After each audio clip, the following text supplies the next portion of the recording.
Hey Gearheads, Jared here from Gearhead Grind, doing another video for you today. This time I'm going to be focusing on the front axle of the build, the K7.5 build, aka the stubby truck that we've been working on lately. So I have covered the rear in previous videos, but for those of you following along, you already know I'm using a 14 bolt full floater for the rear that I've trussed and built out and everything. So I'm going to take you through a recap in another video again of what that rear axle looks like and everything, and you can already catch up on that.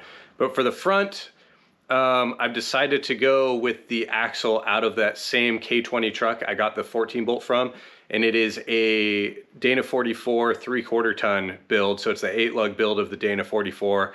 Hopefully it's the thick 1/2 inch wall version of it. I'm going to test that when I take it apart and everything.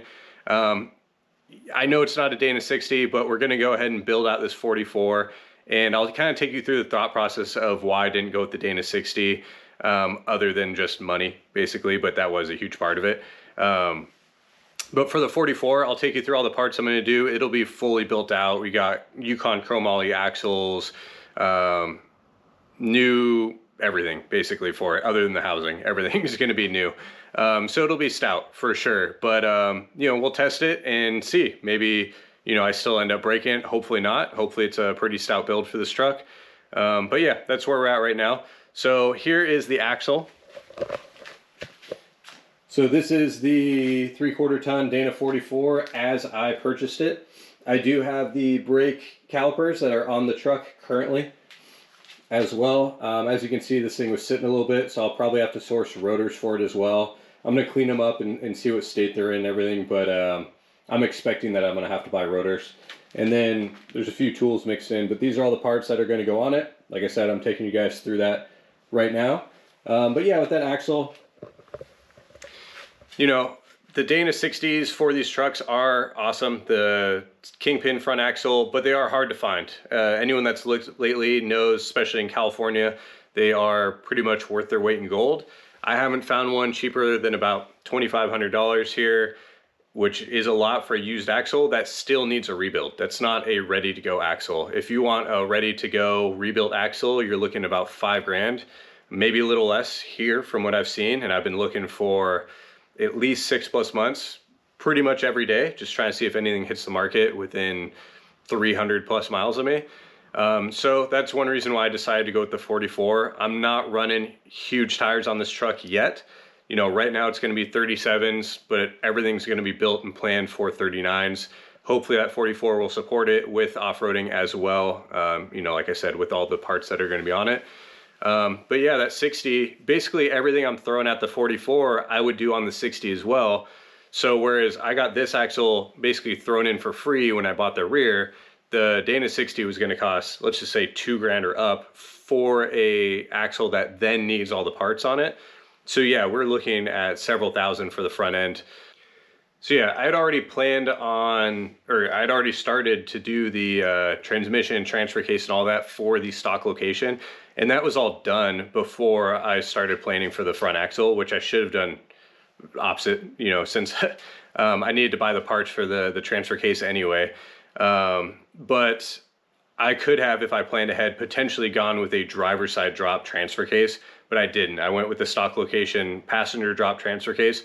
So what that did is it really limited my options for that front axle. It basically only GM ones and a few Dodge ones that I could have run, other than aftermarket or just building one myself. You know, whereas if I went a driver's side drop, I would have definitely been able to do a newer Super Duty axle, throw it under there for a lot less money. But unfortunately, I just didn't plan for that. That was my mistake. But I do have really stout running gear under there, so I didn't want to waste that money I'd already put into the running gear to run a different axle. So that's where we're at. We're going to build a Dana 44. I'm going to take you through the parts and go through the teardown. Let's do it.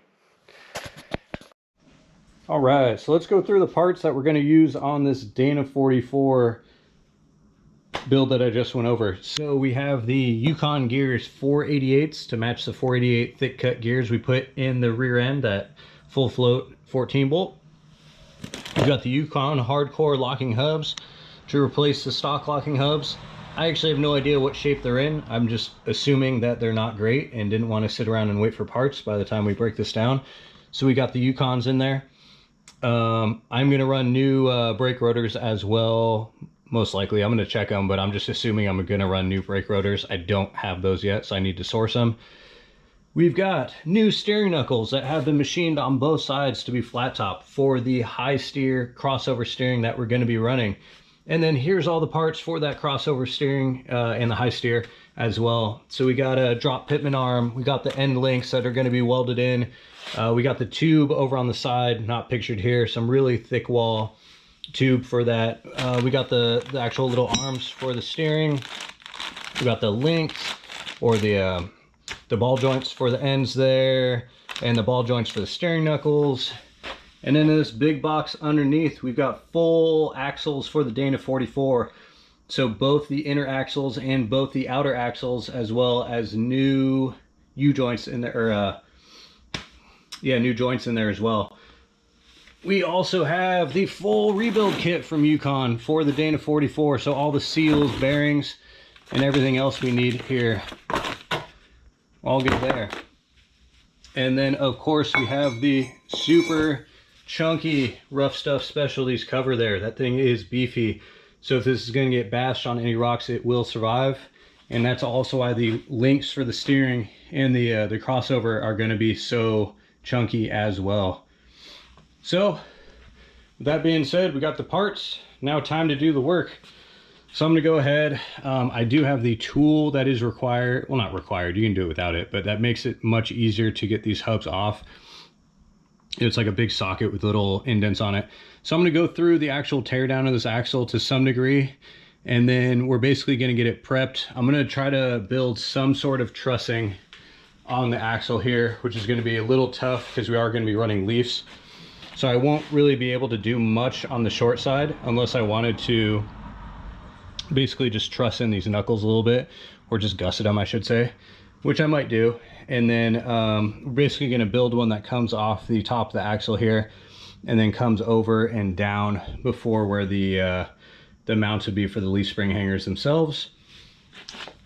Also not pictured, but we do have of course a new steering stabilizer for it as well. But yeah, this thing is going to get completely torn down and then pull out those gears and ready for a new build. All right, I'm going to jump into that right now. Heck yeah. So I got this Dana 44 that I've been working on that I showed you guys earlier. So I did shave off the shock mounts as well as the front stabilizer mount. If I need a new mount for it, I'm going to rebuild that. Basically, it was barely welded on. Seems like somebody had definitely gotten to this axle before I did, because some of the welds were that of an amateur, for sure. But I am going ahead and taking apart these hubs. So I wanted to film a little bit of this just in case anyone is curious how to disassemble these worn hubs on this Dana 44. First off, we have the outer part of the hub here. This is really simple. You just add some small Allens. Basically, I don't know exactly the size, maybe like a metric 2.5 or 3, or the equivalent of SAE. But yeah, you just remove that, and then I used a dead blow just to lightly tap it, and this thing will basically work its way out and come out. So try to get it with the full assembly here. And then behind that is this snap ring. So this snap ring I already pulled off, but just because this stuff is the straightforward aspect, but this is holding this gear on right there. So this is just a normal set of snap ring pliers. Just look for where the holes are. They may be covered in grease, so you'll want to reach in there a little bit and wipe it down. But then you pull that out. And then the next tricky part is there's actually a lock ring on the outer part of this inner hub assembly right there. So I'm going to show you how to get that out real quick. All right, so hopefully this focuses and you can see what I'm trying to see in here. But basically I have the end of the snap ring towards the middle of the frame right now. I'll try to add an arrow and point it out in the actual video. Let's see here. But yeah, you should be able to see the end of the snap ring. So basically what we need to do is get some small tools and basically get in there, snag the end of it, and you want to pop it out, basically, you know, pop it out of the indentation that it's in, and then pull towards you. So what I do is I use a little tool kind of like this little pick, and then a little small flathead screwdriver. So once I get it popped out, then I use the pick to chase that and basically, you know, keep it from going back in. So it is a two-handed job. So I'm going to kind of put this to the side, and then we're going to pull that out. And then once we're done, this whole thing now will slide out. So you kind of shimmy it and work it out, which I'll show you. And then we'll use the special tool to go ahead and pull the retaining nuts that are in there. So let me get on this first, and then I'll show you guys how it's done.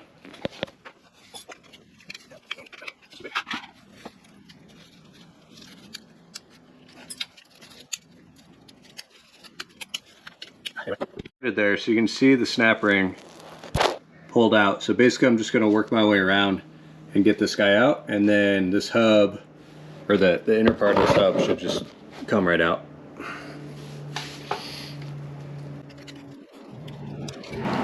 Alright, there's the ring. We're all good there. Now,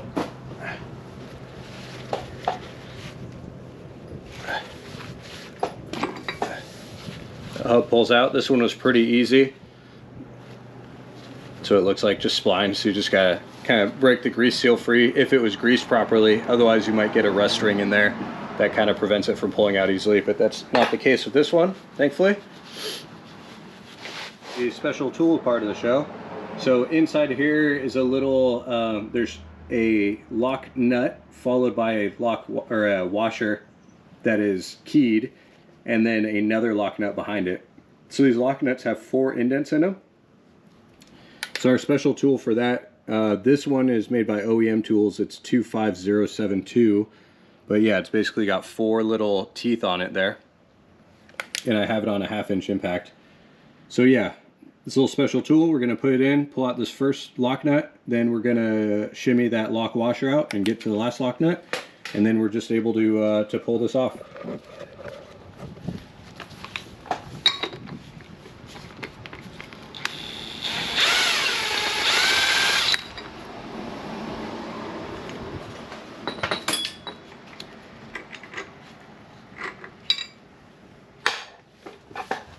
Okay, so now for the lock washer part here, there's a substantial amount of grease in there as expected.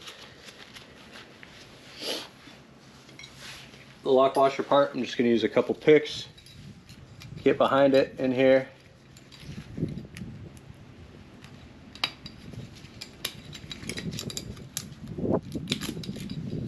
One on the other side was actually kind of stuck quite a bit. There we go.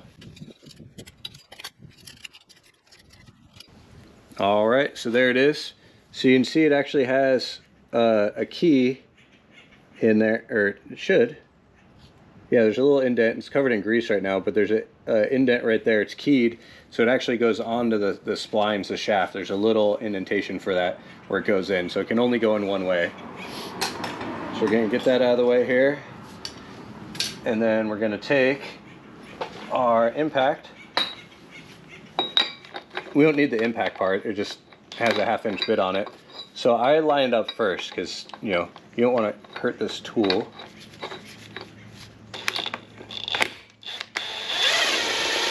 These aren't under a lot of torque or anything, so as you can tell, it doesn't even engage the actual impact part of it.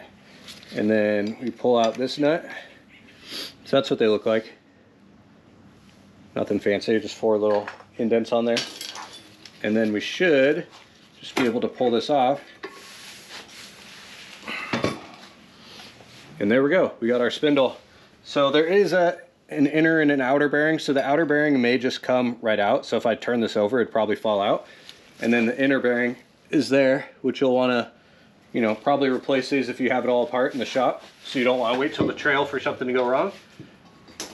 But yeah, there we go. The outer bearing actually just fell right out when I turned that. So it's just a tapered bearing right there. And then you knock out the outer part of that seals in. But yeah, that's how we get these together. So, you know, once I'm actually ready to do the Yukon hubs, I will show you guys how to do that. But for taking apart the stock worn ones. That's all it is. The snap ring is the biggest pain, and if you have the special tool, the rest is not too bad. So I'm going to go ahead and tear this down. There's 6 nuts here that kind of hold this backing plate on and everything. They look maybe like 9/16 ones. So I'm going to go ahead and get those pulled, get the backing plate off, and continue working on this housing. All right, so we're pulling the outer steering knuckles off this Dana 44. I already got that side done. Funny, the actual whole ball joint just came out. But now I'm doing this side. So once we remove the whole, oh, I did remove the backing plate and the spindles too. So all that is a 9/16 bolt, or sorry, a 9/16 nut on each of these, 9/16 head. And then you're able to just pull the backing plate off and then get the spindle off as well. It just requires a little shimming and stuff, but unless it's really stuck on there, it should be pretty easy to get off. I used a dead blow to kind of jostle it around a little bit, and then was able to just wiggle it and get it off.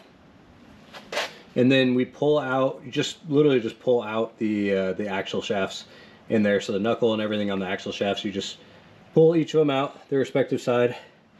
And then for the actual ball joints on this one at the bottom here, we're going to use this 1 1/8" open box wrench, and we're just gonna loosen this bad boy up. For the first one, I like to use a dead blow and get a little force on it there, and then after that you should just be able to use the wrench just fine.